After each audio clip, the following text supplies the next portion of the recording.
Changing your registered business address on Qonto is a straightforward process. Follow these steps to ensure your information is updated correctly.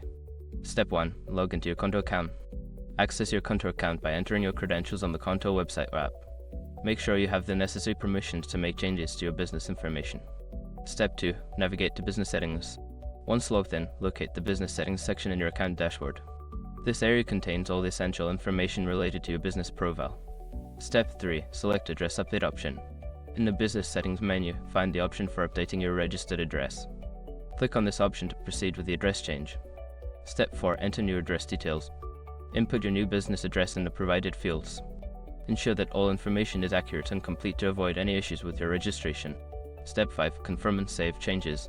After entering your new address, review the information for accuracy. Once confirmed, click the Save or Update button to finalize the changes. You may receive a confirmation notification once the update is successful. By following these steps, you can easily change your registered business address on Qonto. Make sure to keep your information up to date to ensure smooth business operations.